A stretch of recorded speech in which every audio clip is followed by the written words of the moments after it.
Bonjour, je m'appelle Jessica, je suis sommelière et rédactrice vin. Alors aujourd'hui, je vais vous parler de mes vins cachés, donc les coups de cœur que j'ai eus lors de mes dernières dégustations. Alors on va commencer avec un champagne. Donc champagne rosé millésimé 2006 de la maison Paul Roger, qui est une maison familiale et indépendante. On a 60% de pinot noir, 40% de chardonnay.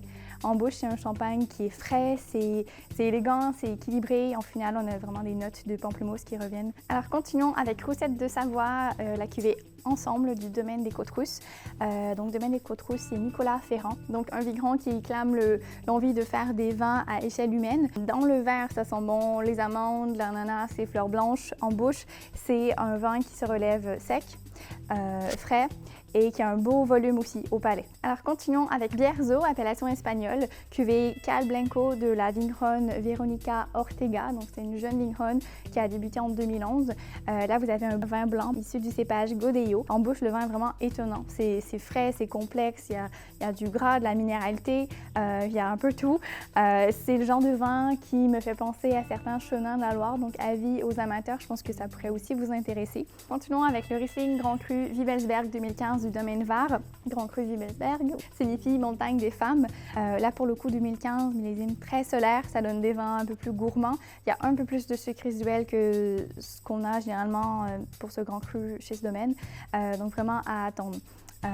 Vous aurez vraiment plus de minéralité côté salin qui va ressortir aussi dans les prochaines années si vous êtes assez patient. Sinon, carafez-le ou du moins utilisez les grands verres, ça lui fera du bien. Passons au Bourgueil, cuvée Jour de soif du domaine Bel Air. Je ne veux pas passer à côté de la Loire, c'est une région que j'adore. Donc là, vous avez 100% Cabernet Franc. C'est un vin de soif, comme son nom cuvée l'indique, parce que les sommeliers, ils font pas que boire des vins complexes. Dans le verre, ça sent bon la cerise, les épices. En bouche, le vin est frais, hyper croquant, gourmand. L'ensemble est digeste, léger, les tanins sont super fondus. À table, mettez-le avec un steak au poivre, ça ira très bien. Si vous êtes plutôt option végétarienne, optez pour des falafels, ça le fera tout aussi bien. Alors dernier vin, continuons avec Patrimonio en rouge, la cuvée ADN de GR20.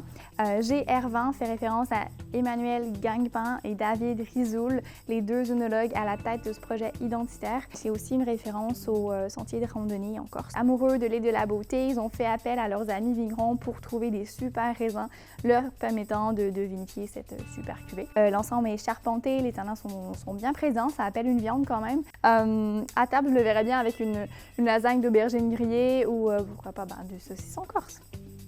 Alors, j'espère que cette sélection vous plaira. C'était mes vins cachés, des vins axés sur la fraîcheur. Et puis, retrouvez cette sélection sur sommelierparticulier.com.